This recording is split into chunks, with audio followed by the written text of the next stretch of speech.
mooy kàddu gi benn la kàddu gi benn la mooy parti bi benn candidat la tabb mooy Ousmane Sonko. ñu ciy gërëm it waa parti bi ndax dañoo nekk ak suñuy nawle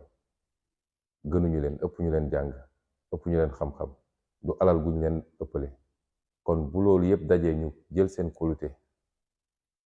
jëmale ko ci ñun dañuy gërëm dellu sant yàlla d'abord gërëm leen yéen ñi ci seen confiance waaye wax leen ni seen kóolute boobu ilaa yow mi diin bu soobee ki bind du kenn koo xam ne dina toog ba matt baaram wiccax ne am naa lu ma ci regretté muy ci biir parti bi muy fi ñu dëgmal mooy bu ñu yàlla dénkee réew mi du kenn koo xam ne dina toog ba mën cee am déception bu loolu weesoo nag mbokk yi aaye bii nga xam ne gouverneur tere na ko suñu manifestation bi dafa dugg rek ci jaay doole gi nga xam ne ki ñu dénk réew mi moo ngi koy jëflante ñun depuis ay ati at te Sénégal yëpp teg ci seen bët ndax investir boo xam ne ab stade lañu dem jëli stade boo xam ne dafa tëju nga ne trouble à l'ordre public xam nga ne da ngay caaxaan investir boo xam ne semaine bu nekk suñuy nawle ci politique def seen investiture weekend bee ñu jóge rek samedi am na ko def investiture dimanche am na ko def investiture kenn terew ko ñoom ñii bu ñu tàbbee seen candidature ba noppi dañuy dem defi seen investiture lan moo waral tey ñu ne Pastef du def investiture te ku am dégg-dégg ba lire communiqué gouverneur bi li mu wax ëpp na loolu de gouverneur dafa ne Pastef dootu fi def activité fii ci Sénégal te gouverneur dañ koy bindal rek ne ko signal mu signé ndax gouverneuru Ndakaaru Alhassane Sall xam naa ko bu baax maag moom ñoo bokk promotion ENAM ñoo def ñaari at xam naa lu mu sañ ak lu mu sañut xam naa lu mu mën ak lu mu mënut xam naa ban façon nit la waaye bu ñu nee gouverneur dégg leen président de la république nga xam ne tey ayam jeex na mu war a dem bàyyi ñu ci jàmm nga xam ni tey président parti politique la comme ni ma ko doone li ko firndeel fan yi yépp li gën a fës ci li ngeen dégg ci moom politique la jëm waaye du mbirum réew mi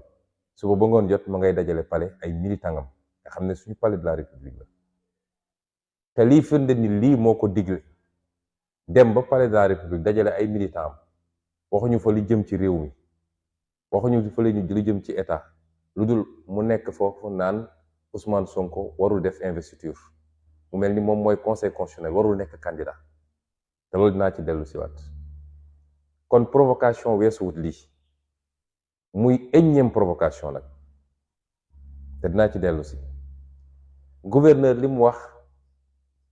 te sos te tàmm nañ ñu sosal justice daf ñuy sosal gouverneur daf ñuy sosal préfet daf ñuy sosal ndax li gouverneur wax ci communiqué bi moom rek ko dégg ci Sénégal ba mu daj naam wax naa ci sama interview France 24 te dinaa ko feddaliwaat tey ne bu dee Macky Sall doggu na ni day tere suñu candidature élection imma du am ci Sénégal wala suy am dina am ci jafe-jafe joo xam ne àdduna yëpp dina ci teg bëtam loolu ñun ñoo ko wax loolu ban rapport lu am ak cérémonie d'investiture bu ñuy def tey jii kon loolu tappale la ñuy essayer ruumandaat ci suuf nag mooy gëmloo àdduna bi yëpp nit ñi ay terroriste lañ te moom Macky Sall nga xam ne bis bu ne mu wax weddi boppam mag moo xam ne day fooye xelam jàpp ni Sénégalais yi dañuy nelaw bis mu ne mu wax weddi boppam ndax duñu wax dëgg ngeen jégal mu ci kàddu gi politique yóbbu na leen foo xam ne duñu wax dëgg suba duñu ko wax ngoon sos complot magum jëmm mun a taxaw xool nit ñi ci biir bët xam ni li muy wax du dëgg mu koy wax loolu moo ne ci ñoom ndax moom moo wër àdduna bi yépp ne ay terroristes ñoo songu Sénégal yi doon manifester nee na ñooñu ñëpp ay terroristes lañu am ñu ci rax yor ay ngànnaay songu alkaat yi du loolu la ñu wax fii mu dem ci tubaab yi wax ko yónni ministre des affaires étrangères mu dem wax ko ci tubaab yi moom ci boppam mu dellu si ñëw fii bi muy def discours am wax ko ñu teg ci ñaari fan mu dem def interview defe naa ci journal Le Monde baamuwaat ko barki démb bu muy dajale ay nitam ci palais ne moom Macky Sall lenn rek moo ko mënoon tax a def candidature am lenn rek moo mënoon tax mu déposer candidature am pour 3e mandat mooy su doon réew mi jànkoonte na ak ay risques ay jafe-jafe ay menaces yoo xam ne lu mel ni terrorisme waaw Macky Sall mi ne barki démb ay terroristes ñoo nekk ci réew mi Macky Sall moom moo ñëwaat taxaw ci kanam Sénégalais yi ne terroriste amu fi moo tax moom déposé wul candidature dafa di ay nit yoo xam ne bu ngeen di topp seeni wax di ngeen xam ne duñ leen wax dëgg bëccëg duñ leen wax dëgg guddi loolu nag moo feeñ ci communiqué gouverneur mooy ay terroriste lañ ñun Pastef fi ñu bëgg a jëmale réew mi mooy taal ko fi ñu jëmale bëgg réew mi mooy foqati réew nguur gi par la force ma bëggoon nag waxtaan ak yéen ci lu gàtt mbokk yi mënuma ñaari fan yu ne ma génn wax moo tax suñuy waxtaan dañuy bëgg waxtaan bi ñu bàyyi ci xel bu baax a baax a baax dañuy bëgg ngeen dégluñu ak xel bañ a topp mbumbaay bi ndax dañuy faral di gis ni bu ñu defee suñuy sorti ba pare li bëri wala li gën a fës ci internet bi mooy xool leen nombre de vues du moroomu gars yi nangam nag naam am nombre de vues yu bëri baax na te lu ne fàng la jarul sax commenter ndax kuy homme politique soo sañoon booy wax Sénégal yëpp déglu la àdduna bi yëpp déglu la kon am nombre de vues baax na am 2 millions de vues France 24 baax na kenn mësu ko am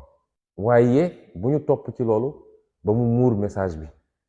parce que dañoo nekk ci jamono joo xam ne jamono ju doy waar la li étudiants yi naan l'heure est grave mooy waxtu wi ñu toll nii ku xamul ni Sénégal mi ngi ci ay guddi yoo xam ne mën na ci jóge defaru ba faw waaye mën na fi jóge yàqu ba faw rek amoo seetlu moo tax suñuy waxtaan ak yéen dañoo bëgg ngeen comprendre la gravité du moment ngeen xam ni moment bi sérieux na caaxaan xajatu ci folklore xajatu ci ngeen jéggal ma rek mais dama bëgg waxtaan yi mu doon waxtaan yoo xam ne kenn ku ne da koy téye mu doon agenda am mu xam ni fii lañu toll fii lañu jëm lii la ñuy waajal naka lañ koy dëgmale moo tax dama bëgg ñu déglunte bu baax rawatina yow militant Pastef bi yow sympathisant Pastef bi waaye yow askan yépp parce que ñun ñoo bokk réew mi bu baaxee ñun ñëpp la baaxal bu réew mi di baax duñu ne day baax ci waa Pastef bon ci ñële loolu dañ koy bàyyi politicien classique yi nga xam ne seddoo réew mi la ñu xam waaye yàgg nañ leen wax ni bis bu ngeen ñu dénkee xamatuñu kuy militant Pastef ak ku dul militant Pastef citoyen sénégalais la ñu xam ñépp bokk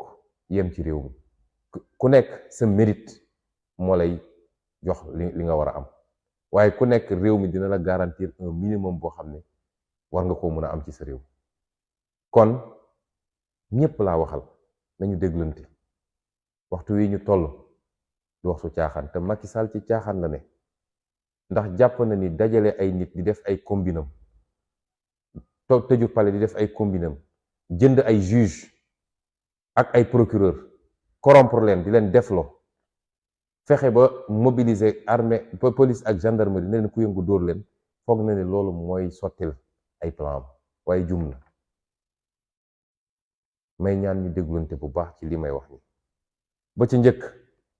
mooy dama bëgg kenn ku nekk ci ñun mu jàpp li may wax nii mooy Macky Sall bàyyiwul delluwul gannaaw fa mu newoon tey la fa gën a nekk mooy nu may def ba Pastef ma tàqali bopp bi ak yaram ji te ku xool communiqué gouverneur di nga xam ne la ñuy waajal doon ko waajal bu yàgg te ñemeeguñ ko def mooy mu nu ñuy def ba tas parti Pastef loolu moo waral jàpp yu bëri yi Pastef rek nekkul parti ci Sénégal 700 personnes nga jàpp ko ci kaso yi ci kii bind na ci Facebook kii jàpp nañ ko ci manifestation loolu rek moo ko waral loolu moo waral acharnement bi muy def ci Ousmane Sonko bu dee nelaw nañu nag ba jàpp ni parce que Macky Sall annoncé na ni dootul candidat wax ji jeex na tey la combat bi commencé bis bu ne ma ne leen kenn ku ne li nga mës a def ci xeex jàppal ni defe woon dara da nga doon entraînement waaye musoo xeex tey la xeex bi di commencé Macky Sall dafa di nit koo xam ne dafa sëfoon boppam lu mu àttanut te ba tey di mi ngi sëf boppam lu mu àttanut su ma koy joxe ci misaal dafa mel ni koo xam ne dafa dugg fenn fekk fa ay alal gu bari, lii përëm la, lii urus la, lii jamaa la. ci xërëm yorul oto, yorul fas, yorul dara, da ko war a yenu. ci xërëm mu yenu përëm bi, urus bi ak jamaa gi lépp mu yenu ne day yóbbu. bi mu génnee ba ci biti gis ni àttanul mbir mi, mu xam ni pour mu dem il faut mu am lu mu yenni. waa kooku su yenni la lay njëkk a yenni, day seet liñ gën a ñàkk valeur ci moom mu yenni ko. moo tax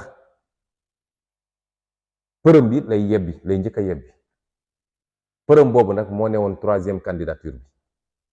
moom la Macky Sall yebbi. mu desoon mu ne léegi naa doxaat tuuti, bu dee àttanuma mbir yi suy yebbiwaat la lay yebbi, wurus bi lay yebbi, parce que jamaa gi ëpp valeur ci moom. su ma koy delloo si suñu situation bi, Macky Sall dafa amoon problème 3e candidature, am problème mu candidature Ousmane Sonko. li ko gën a yitteel mooy Ousmane Sonko bañ a nekk candidat. moo tax përëm bi muy 3e candidature moom wàcc na ko. waaye loolu yëpp c'est pour mun a gën a concentré wu ci li nga xam ne moom jamaa la ci moom. moo tax lii lépp mu ci rey boppam. li waral lii yàgg naa ko wax,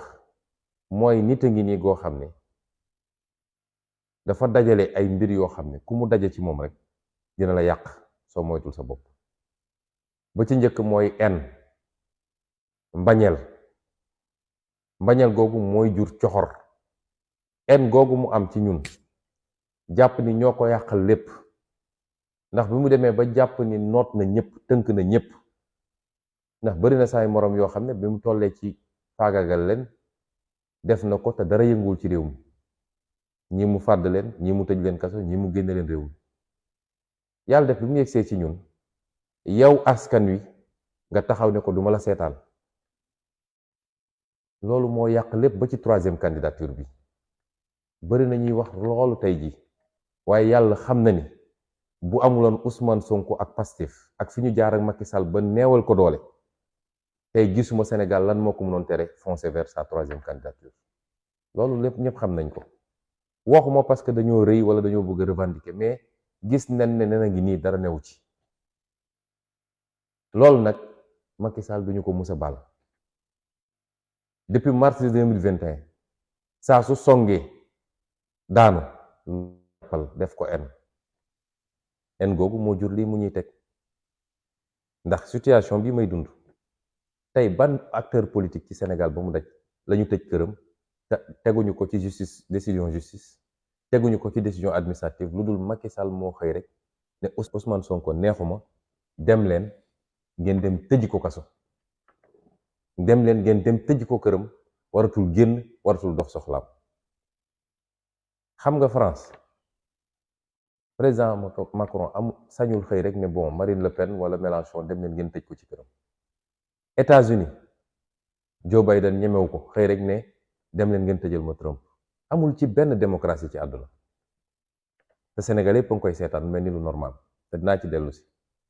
ndax lim ñuy gàllankoor bari na. bi dafa dem ba Macky Sall da koo transposé sama njaboot man. sama doom barki dem da doon def baccalauréat, yàlla def na amut, ñu ciy sant yàlla. du ma ne lii moo ko tere am de, waaye bokk na ci li ko sonal. ndax xale bu toll ci war a def examen ñu tëj sa kër, boo dee génn dañ lay fuye sa oto. toog na lu mat ay fan ci fekk baccalauréat bi jege na, ñu tëj fii bañ ne kenn du génn ci sama kër ba mënul dem jàngi. su dul woon waa école am ñu jóg bloqué cours yi ne tant que Souhaïbou Sonko ñëwul jàngi si duñu bàyyi mbir mi, peut-être duñ ko doon bàyyi mu dem préparer examen. fitna googu nga teg ko ab xale buy def examen. ci jamono jooju moom ana njabootam? ndax Amadou Sall dafa gën sama doom man? ma ngay yéeg avion di jàdd fii di dem fële, di dugg ci banlieue bi naan day dem recruter ay nervi. lu ko neex mu ngi koy def ci réew mi. est-ce que moom dafa gën sama doom? te lépp nag ci alalu réew mi lañ koy defee. jamono jooju ana soxnaam mu ngi dox ay soxlaam, man ñu bëgg ma koo tere sama famille. démb ñeenti fan mi ngi ni amuñu wifi ci kër gi. démb waa Free ñu woo leen ñu ñëw ñu téye leen fële, commissaire bi ne duñu dugg ci sama kër pour ñëw def réseau bi. daloon nañu keroog ci plombier bi, dal nañu ci maçon, dal nañu ci ku ne, ñun duñu dugg ci kër gi pour ñëw réparer. ngeen jàpp ni loolu jaadu na? bu ñëw ñu wootee ñu ne leen dem leen comme bañ leen ngeen dugg, ñu ne ñu vérifier leen lii vérifier li, bi ñu vérifier dañoo dem ba ci biti gis ni ndekete fil bi câble bi dañ koo dagg ak si wala paaka. xam nga loolu sabotage waaw, pression boobu ak fit boobu nga teg ko sama famille, loolu su dul en lan la doon? koo xam ne bu ñu tuddee turu Ousmane Sonko sa kanam sax ngay bëgg a wàccu. waaye gis nga en du lor ke nga ayir. foo gis kuy dund en rek moom la en nga di lor, moom lay détruire. ñun ñu ngi sant yàlla. ñaareelu sentiment boo xam ne Macky Sall a nga koy dund te mu nar a andil Sénégal jafe-jafe yu rëy mooy li tubaab di wax orgueil, mooy rëy. dem ba xam ni mbir mi jeex na waaye ñëg jàpp la nga jàpp ni boo tegee mbir yi ci suuf doxal jàmm dalal réew mi day mel ni dangaa faible ci kanamu nit ñi. moom noonu la ko jàppee. rëy muy ñaareel bi. ñetteel bi mooy ragal. ragal lan mooy xew gannaaw bu jógee fii te li ko andi yépp mooy ni mu ñoo yore réew mi ci fukki at ak ñaar yi weesu. ñu jox lam réew ne la doxalal yoon, doxalal dëgg, nga jël ànd ceeg coxar goo xam ne ñépp seede nañ di fitnaal Sénégalais yi, di dal ci kaw Sénégalais yi, di gaañ Sénégalais yi, di tëj Sénégalais yi, ku ne ànduma ak yow nga faagaagal. te fàtte ni nguur dafa am bakkan te yàllaa koy joxe. tey war ngaa jóge ci nguur gi nelawatoo, lekkatoo, jàpp ni mun nga imposer Sénégalais yi kan moo la war a remplacer. lii lépp mënoon na ko moytu, waaye ànd ak lii lépp nag nun dañoo waxoon ni, lu may wax keroog ci France 24 dafa ne ñun mën nañoo baale te baale nañu. lépp lu waay def teg ko si suñu kaw ñun personnellement baale nañ ko, ndax ñun dañoo am ay royukaay. te bi ci jiitu te am solo mooy yonent bi nga xam ne moom lañu gëm ñun. nit def na ko lu ne,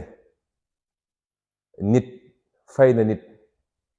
pour ñu rey najaayam di Hamza, xotti dënn bi, génne xëtër bi, jox ko mu koy yëy nii moom mu teg ci bëtam. loolu lan moo ko gën a métti? te keroog bi mu gañee ba ubbi Makka dafa ne baal naa kooku ak jabaram Abu Sufyaan ak Hindi, baal naa leen. waaye yemuma ci baal leen sax, waaye ku dugg seen kër sax làqu fa jéggal nañ la. parce que dafa am fu nit di toll ci histoire da ngay def preuve de dépassement. bu xeex jotee ñu bëgg ñoo faagagal, kenn dàq ñoo xeex. waaye bu ñu yàlla dénkoon réew mi, Sénégalais yi am na leneen lu ñuy xaar ci ñun lu dul ay fayante. mooy naka la ñuy def ba seeni problème yi ñuy dund ci paj mi, ci xëyu ndaw ñi, ci coono jigéen ñi, ci njàng mi, ci tali yi, ci courant bi, ci dund gu seer gi, ci xale yi jël gaal di dem, naka la ñuy def ba ut ay pexe ci loolu la Sénégalais yi di xaar ci ku ñu fal. erreur yi mu def moom ñun duñ ko def, mooy ñu fal la bi nga toogee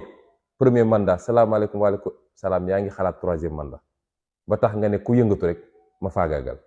ñun duñu def erreur yooyu. kon baale nañu,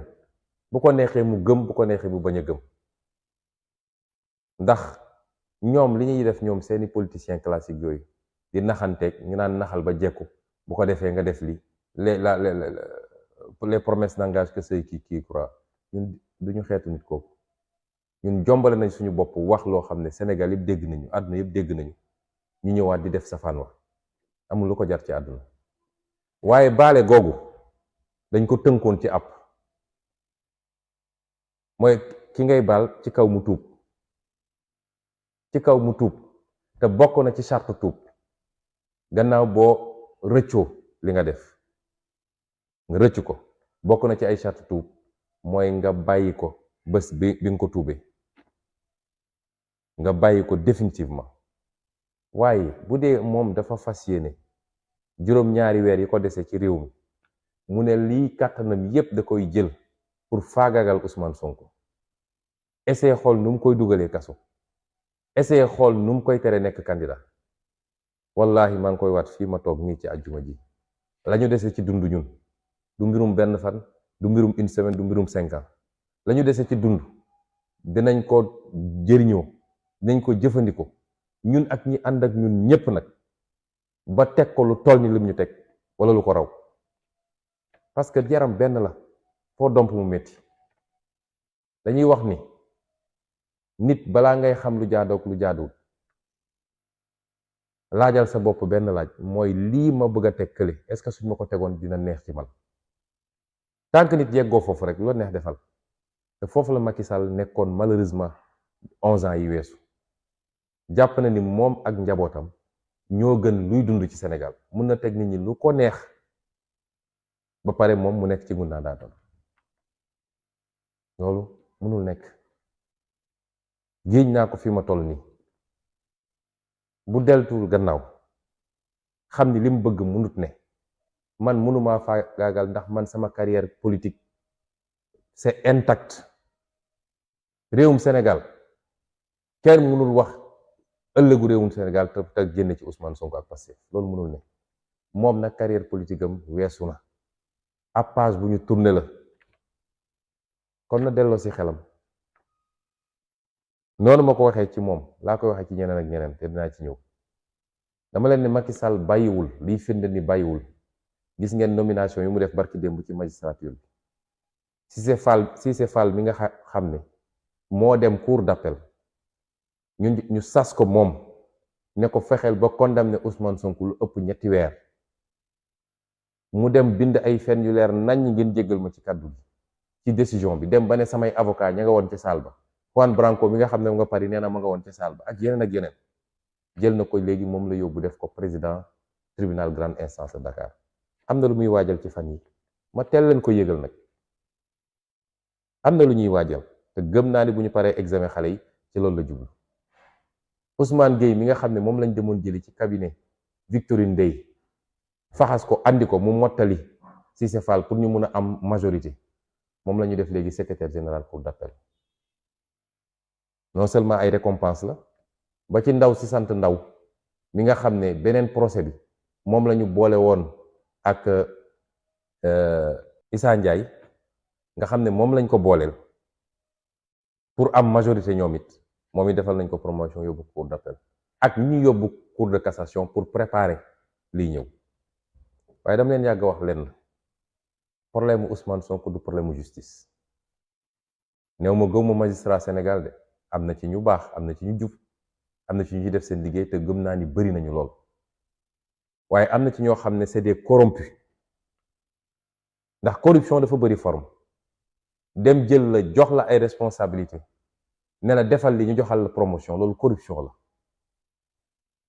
ak yeneen yoo xam ne làqu na ci suuf yoo xam ne bu mën na ci bañ a sori waaye sénégalais yi xam nañ ko procureur yi moom tuddatuma leen ñoo xam ne tey suñu appliqué woon yoon waratuñu woon nekk ci justice bi suñu problème du fajoo ci justice wax naa leen keroog ni fi mu toll nii thème bi je suis éligible mooy fi mu toll nii instant bi ñuy wax ni man candidat la ndax premier dossier bi donte corrompre nañu ay juge ba ñu wax li ñu wax samay avocat nee nañ dañuy dem cour de cassation ma bàyyi la ñuy def seen liggéey def nañu seen mémoire boo xam ne 128 pages wala 130 pages bañ ko def pare dama jël ay samay naataango yoo xam ne ay magistrat lañ mën leen xool leen bañ ko xoolee pare dañ ne gisuñu fan la cour de cassation mën a jaar ba du kase lii ndax ay vices de procédure yi ci nekk waxuma la sax leneen lu ñuy tudd waaye yéen xam ngeen li xew ci justice cour de cassation bi ñu commencé ñoom ba léegi da ngay am dossier béton ba ñëpp ne dossier bi gisuñu fu ñuy jaar seen yoon newu ci bu Macky Sall jaar ak ñoom fi muy jaar ak ñoom ñu ñëw wax lu leen neex waaye candidat la ci dossier boobu ba tey ndax dossier bi jeexagul boo demee ci premier dossier bi booboo gën a neexati ndax nee nañ dañoo condamné par contumace. Contumace nag mooy saa su ma jógee man ne leen maa ngi nii jugement boobu anéantir na, jeex na, ñoom bu ñëwoon jël si ma tey jugement boobu anéantir na. waaye nag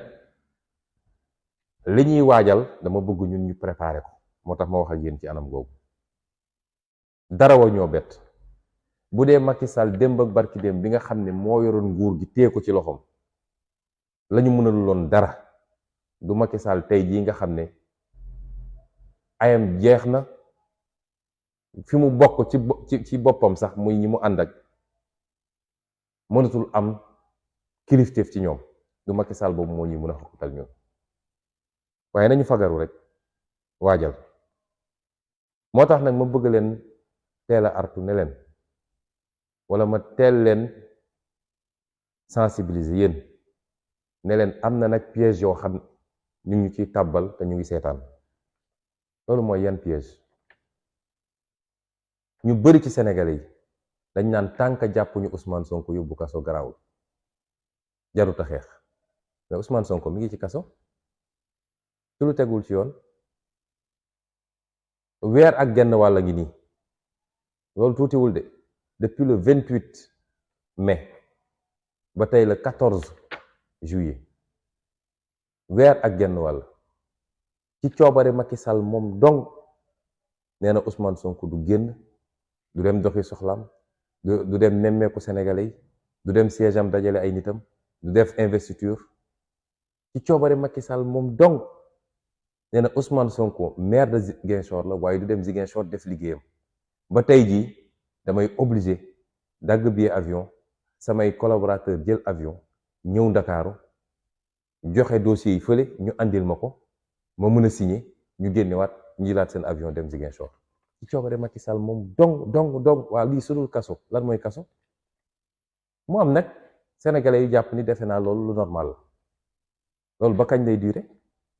est-ce que dañ ko war a nangu? parce que nag benn ci suñuy problème ñun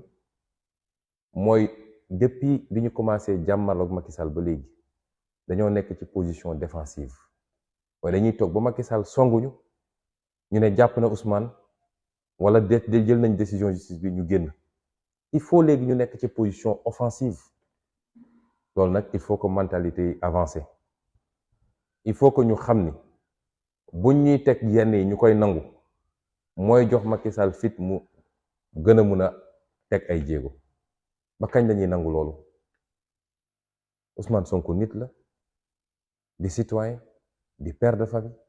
di maire, di chef de parti, di candidat à une élection présidentielle. kon loolu premier piège bi.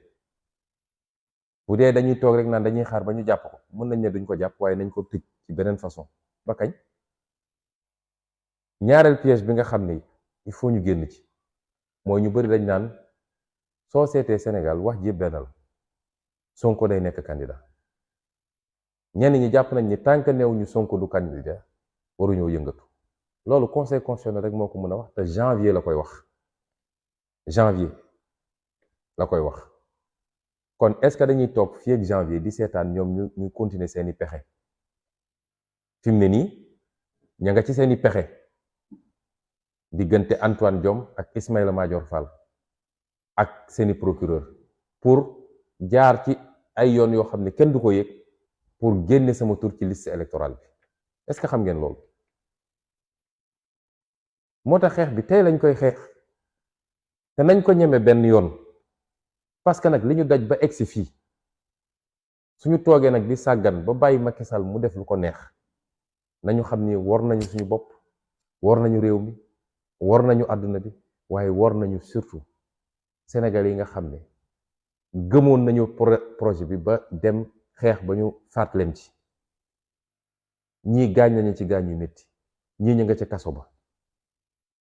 dama ne ci amul luñ fi war a ragal, te gaaral naa leen, garantir naa leen ni fii amul lu fi nit di ragal. ndax xeex bi ñu mujjee xeex métti woon na trop de diggante le 1er ba le 5 juin, waaye ndam giñ ci am moo andi lii lépp. est-ce que xam ngeen ni seen xeex boobu moo tax Macky Sall génn ci 3e candidature bi xam ngeen ko est-ce que xam ngeen loolu kon xeex gi neenut dañ ko war a mottali rek est-ce que xam ngeen ni xeex googu ñu xeex moo tax tey milice dootu leen ko gis Sénégal ay nervi yuy génn yekk ci ay pick-up di tiire dootu leen ko gis ñoom ñëpp daw nañ ñi nga Gambie ñi nga Guinée Bissau am na ci ñoo xam ne jokkoo nañoo ak ñun enregistrement yi ñu ngi ko téye wax nañu mbir mi yépp nu mu doxee fan lañ ko préparé ñan ñoo sumb mbir mi parce que dañ leen laaj ne leen delloo leen seen arme ñu ne delloowuñ suñu arme parce que lii mooy suñu sécurité daal di daw génn ci réew mi am na kenn kuñ ci jàppoon waaye bi ci journaliste Pape Alé Niang junjee ci ëllëg sa la ñu xëy bàyyi ko kon milice dootu fi am alkaati yi di police di gendarmerie doore ko ci Moussa Fall ak Bokar Yàgg ba ci suuf kenn dootu ci fi am sañ-sañu fii Sénégal joxe ordre alkaati yi ne leen dem leen tiire ci Sénégal yi daañ def seen liggéey nag maintien de l'ordre waaye niñ ko doon defee ak ëppal di dóor nit ñi di tiire ci nit ñi di torturer nit ñi loolu jeex na Sénégal lan moo ko andi xeex bi ñu xeex keroog waaye yemuñu foofu mooy topp giñ ko topp ba tey dem nañu déposer CPI tey dem nañu déposer France barki démb rek Juan Branco mu ngi ma woo yónnee ma ay documents juge d'instruction premier cabinet tribunal de grande instance Paris moo ñu ko jox ne jot na suñu plainte ne ñu nag mottali leen ma telle information la soxla ak telle information pour ñu mën a commencer instruction bi yooyu noonu xeex bi ñu xeex diggante le 1er ak le 5 ak ni ñu toppee dossier bi fa ñu war a dem teg suñu tànk yëpp ñu teg ko ba communauté internationale bi yëpp réclamer ko moom ay compte presse étrangère bi yëpp def ci ay reportage ba wane ni moom moo yor ay nervi ñu jaxasoo police loolu moo andi li kon gàcce ngàllama yéen wane ngeen ni fa suñuy maam ne woon ñoom Lat Joor ñoom Aline Sitoé ñoom Albouri ñoom Cheikh Amadou Bamba ñoom Alaaji Malick ñoom Mame Baye Niass ñoom Mame Limamou Laye fa ñu ne woon ci taxaw ak résister fa suñu jigéen ñi ne woon jigéenu ndeer waalo yi wane ngeen ni loolu mi ngi suñu deret ñun jógewu fi wane ngeen ni politiciens yi li ñu bëggoon gëmloo nit ñi ni Sénégal yi gëmul dara Sénégal yi ñemewul lu métti loolu surtout yéen jeunesse wane ngeen ni loolu newu fi moo tax énergie boobu warul jaas énergie boobu la ñu yaakaare ni à partir de 2023 à partir de 2024 énergie boobu la ñuy transformer ci mu doon énergie buy tabax réew mi dootul doon énergie buy génn di xeex de waaye énergie buy tabax réew mi la dans un engagement patriotique et citoyen est-ce que nañ nangu loolu ñu yàqal ñu ko kon bu leen déglu ñi nga xam ne dañoo bokk ci système bi seen ceeb du tooy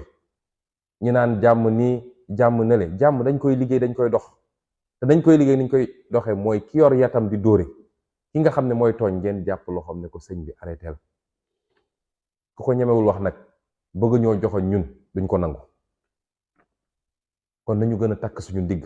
te xam ni Macky Sall bàyyeegul nañu jàkkaarloog moom jàmmaarloog moom yeggali liggéey bi ma wax nag ni tere nañu événement yi naam ñu bari ñi ngi xaar ñu génn xeex di ngeen am gàcce danañu xeex de waaye bii moom li ma ñaan waa parti bi ñaan ko sympathisant yi ñaan ko képp kuy sénégalais boo xam ne bëgg nga démocratie bëgg nga dëgg sax ci réew mi bañ nga tooñ ak jaay doole li ma leen ñaan mooy nañu teggi suñu tànk cérémonie investiture am nañu tout notre temps pour def ko te bu soobee yàlla nañ ko def waaye li ñu bëgg a woon Sénégal yëpp mooy fitna gi toujours ci benn côté lay jóge suñ ko toppoon suba fitna am ci réew mi ndax li naroon tuuru ci ndakaaru fii ak li nga xam ne ci ndakaaru lañ leen di fekk kenn attanu ko te mun nañ ko maintenir génn xeex ak ñoom waaye ñaan naa Sénégalais yi nañu bàyyi daal di jàpp beneen date pour def suñu investiture ni ko candidat yëpp di defee parce que du Macky Sall moom moo naan Ousmane Sonko candidat la wala du candidat dinañu matal suñu dossier yépp def suñu parrainage yépp ba dem déposer conseil constitutionnel ba xam nag conseil constitutionnel dina ne candidat la ñor duñu candidat kon am nañu droit def suñu investiture te dinañ ko def waaye pour journée suba bi muy samedi 15 juillet dinañ ko tëbal ba beneen taxul ñu bàyyi nag may ñaan sénégalais yépp nag dama leen ko ñaan mag ak ndaw góor ak jigéen ak ku munti doon ci Sénégal maa ngi leen di ñaan nañ ko remplacer lii ma wax nii mu doon message boo xam ne sénégalais bu bëgg jàmm rek na ko def parce que nag li ñuy def nii dañuy dànkaafu dañuy anticiper ngir bañ rek sa réew mi dem ci fitna te loolu war na doon yitte sénégalais bu ne ma bëgg nag sénégalais bu ne lii may ñaan na ko sénégalais bu ne def muy message boo xam ne dañ koy yónnee Macky Sall sénégalais yi ne ko d'accorduñu ak ni ngay def d'accorduñu ak lii ngay ruumanaat waaye d'accorduñu ak jaay doole bii nga nekkee suñu ne woon dañuy génn manifester am na sénégalais boo xam ne mënu koo def waaye li may wax ñépp mën nañ koo def ba ci njëkk mooy ëllëg samedi ci guddi ñaan naa sénégalais bu ne ñu def li ñuy wax concert de casserole def nañ ko defaat ko waaye dama bëgg bii nii dañu mës a def yépp réussite la alhamdulilah macha allah waaye dama bëgg bii bu dee yële fukk lañ ci amoon bii dama bëgg ñu am ci juróom fukk dama bëgg ñu ful ko ba àdduna yépp parce que buñ ko defee àdduna yépp dafa tiim Sénégal fi mu toll nii télévision tubaab yi dinañ ko wone télévision arabe yi dinañ ko wone télévision asiatique yi dinañ ko wone fii Sénégal ñëpp dinañ ko couvrir mu doon message bu am doole boo xam ne message pacifique la grenade tàkkul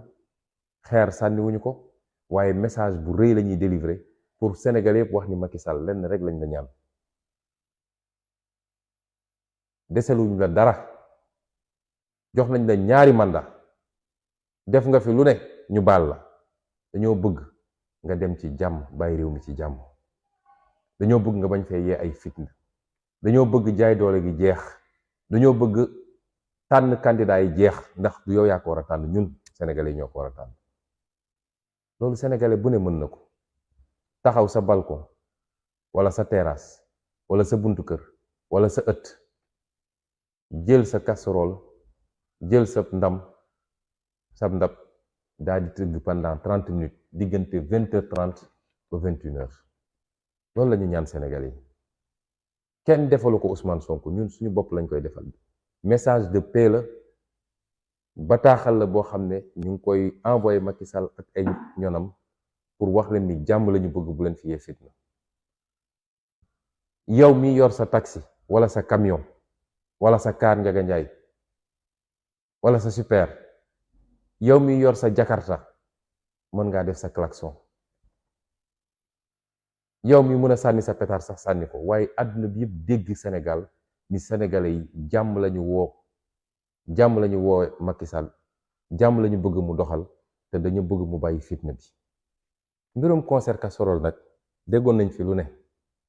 may ñaan sénégalais yi ñu bañ a déglu waxkat yi nga xam ne lu xew ñu jóg ndax daaw bu ñu fexee concert casserole nit ñi dañ ne suñ defee concert casserole day nawet bi du baax defe naa nawet daaw bi ci nawet yi gën a naat yi ñu mus a am la taw na sax ba nit ñi naan ëpp na kon nañu bàyyi superstition yi demee noonu lii moyen la rek boo xam ne moyen de communication te jàpp naa ni gëm na yeneen moyen ndax ba léegi moo gën ñu ne génn nañu ba xeex nañ ay nit gaañu nañ ci lii lan moo raw lii ci bëgg jàmm bàyyi nañu loo xam ne mënoon na jur fitna tey ñu remplacer ko loo xam ne mën na communiquer te du jur fitna ma ciy woo sénégalais yépp muy benn ñaareel bi journée demain bi samedi ñaan naa sénégalais yépp ku nekk na nga jël lenn loo xam ne lu xonq la moo xam ab morceau boo takk sa loxo la wala simis boo sol la wala mbaxane la wala tubéy ak lu nit mën a am rek mais na kenn ku nekk am lenn lu xonq luy màndargal ni lii Macky Sall di def àndoo ci te jàmm lañu bëgg ci réew mi. ñetteel bi mooy ci parti bi journée suba bi na doon journée brassard de la liberté, mooy lii ma takk nii nga xam ne parti bi da ko lancé woon muy safaanu brassard électronique bi nga xam ne bracelet électronique bi nga xam ne ñu ngi koy expérimenté ci Pastef kese nag ndax dafa mel ni waa Pastef rek lañ koy takkal ci loo xam ne ci ay caaxaan la. ñu ne ñun am nañu bracelet boo xam ne mooy bracelet liberté, ñu defar ko Sénégal yi macha allah tabarakallah jib si parti bi fu nekk ñu koy laaj fi mu ne nii ay milliers joxe nañ ko te kenn ku ne boo ci jëndee benn màndargal bu wane ni ànd nga ak nun ci projet, waaye ñaar màndargal it buy wane ni jël nga sa contribution joxe ko parti bi pour dooleel parti bi, mooy 1000 francs bi ngay joxe. mu doon loo xam ne nag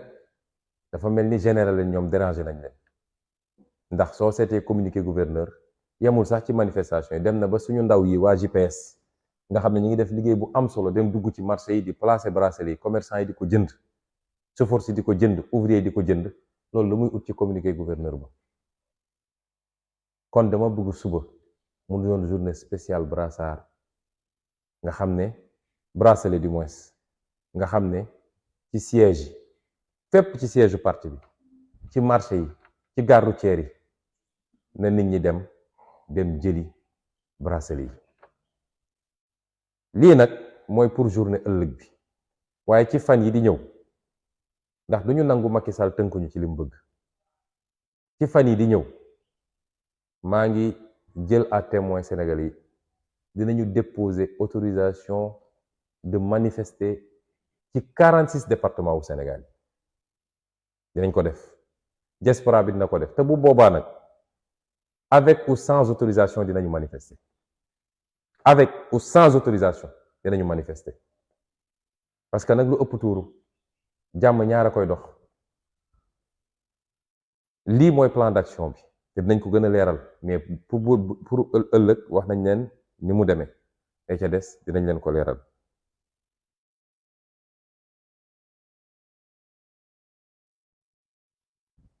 ma ñëw nag ak yéen ci fi may tëjee, mooy lancer appel woo Sénégalais yi, waaye dama ci cibler ay composantes. ba ci njëkk mooy moom mii di Macky Sall ñu ngi koy woo mu delloo ci xelam, féexal xolam, génne en gi mu jàpp ak rëy gi mu nekk ci moom ak coxor gi, waaye ak tiitaange yi nga xam ne moom lay noyyee suba ak ngoon, jàpp ni bu jógee fii suba ñu tëj ko kaso. na delloo ci xelam te xam ni juróom-ñaari weer yi di ñëw lu xew Sénégal responsabilité am la te dina doon lu diis loolu ci moom ndax dootuñu ko baal abadan. ñaareel bi nga xam ne bëgg naa ko lancer appel mooy ñi nga xam ne mooy policiers yi ak gendarme yi ak magistrat yi, nañu delloo seen xel. li fi xew doy na waar. nee nañu dem nañu ba déposer ay plainte ci bitim réew te plainte yooyu ñu ngi koy instruire. nee naa li tax ñu dem déposer bitim réew mooy ñàkk kóolute ci suñu justice fii ndax amatul. man mii rek déposé naa juróom-ñetti plainte ci justice, amul benn boo xam ne instruire nañ ko. fan nan moo war a tax ñu demaat déposer foofu? jaru ko. waaye dama bëgg ñu xam ni à partir de février 2024 beneen page mooy ubbeeku Sénégal ndax Macky Sall dina fi jóge te candidat am mënul am sax 15% fii ci Sénégal. c'est une page tournée bu soobee yàlla. bu nee nag dañoo nar a continuer ñoom ni ñu nekkee nii di dóore di tiire ci nit ñi di gaañ nit ñi, benn promesse naa leen ko def ñoom mooy à partir de février 2024 dinañu taxawal fii biir Sénégal benn tribunal spécial boo xam ne crime yooyu rek lay jugé amatul baal nañ leen de parce que bëgg jàmm ci réew moo tax ñu naan ñu ngi baale waaye su dee da ngay bëgg jàmm nit ñi continuer ci la ñu nekk di dóore di reye nañu del rek ba xam fu muy mujj te bu boobaa amul dama doon exécuter les ordres amul ni fonctionnaire kese laa woon kenn ku ne di nga ñëw taxaw ci kanam tribunal spécial boobu layoog moom na nit ñi delloo seen xel Sénégal du Macky Sall naam boo nekkee alkaati da ngay appliquer ay ordre waaye na nga ko appliquer avec intelligence maintien de l'ordre amul benn rapport ak tirer ci ay population yoo xam ne yoruñu fetal yoruñu dara amul benn rapport ak yóbbu nit ñi ci commissariat yi wala ci brigade yi xaar ba guddi génne leen di leen dóor ay crosse fetal di leen dóor di leen gaañ ba ci di gaañ ci seeni awra loolu du maintien de l'ordre loolu c'est criminel te ñu ngi koy def ci suñuy commissariat ak suñuy brigade ban rapport la mag maintien de l'ordre ñetteel bi mooy askanu Sénégal ma leen di woo di leen ñaan gis nga bu ñu sàgganee ba rendez-vous 2024 bi ñu rate ko du ma yonent du ma gisaane kat waaye li ma leer ba leer mooy dinañ ko rëccu 50 ans encore nañ ko rëccu dañ ko rëccoo woon niñ koy rëccoo tey bi ñu sàgganee ba li xew-xew après indépendance du mbirum Ousmane Sonko man contrat moral laa am diggante suñu diggante ñun ak askan wi géej naa ci sama borom ne duma leen mës a décevoir te à partir de février 2024 réew mi dina soppiku boo xam ne kenn ku ne dina ne ñun fan la ñu ne woon boobu ba léegi waaye loolu am na ñu taxaw fële Macky Sall la ngi taxaw fële ne loolu du am ci Sénégal est-ce que dinañ ko nangul kon nañu takk suñu ndigg yeggale suñu révolution ba ci ñoom ñooñu bokk ci APR wala ci Benno Bokk Yaakaar ku ci sa loxo set te nga am yéene ci réew mi sa place mi ngi ci li war a defar réew mi à partir de 2024 kenn tëjul la bunt nañu jiital réew mi ci suñuy bopp nañu bàyyi di topp nit parce que nit du dara à partir de février 2024 Macky Sall lu muy doon ci réew mi su rombee sax kenn du xam ni Macky Sall romb na am na ñu ko fi jiitu woon nekk président anañu kon lu fi jar yenn nii nit nag li olof di wax mën naa ànd ak yow daanu waaye du ma ànd ak yow bërëngu bu leen nangu ànd ak Macky Sall bërëngu fi mu bëgg a jëmale réew mi bu leen nangu mu boole leen ci ñu ngi leen di gërëm di leen sant di leen jox rendez-vous fan yi sur le terrain incha allah. réew mi bañ naa dootuñu na réew mi bañ naa dee réew mi bañ naa dee dootuñu fi nangu buumu jaam réew mi bañ naa dootuñu nangu kenn jaay nu réew mi bañ naa dee réew mi bañ naa déedéet dootuñu fi nangu buumu jaam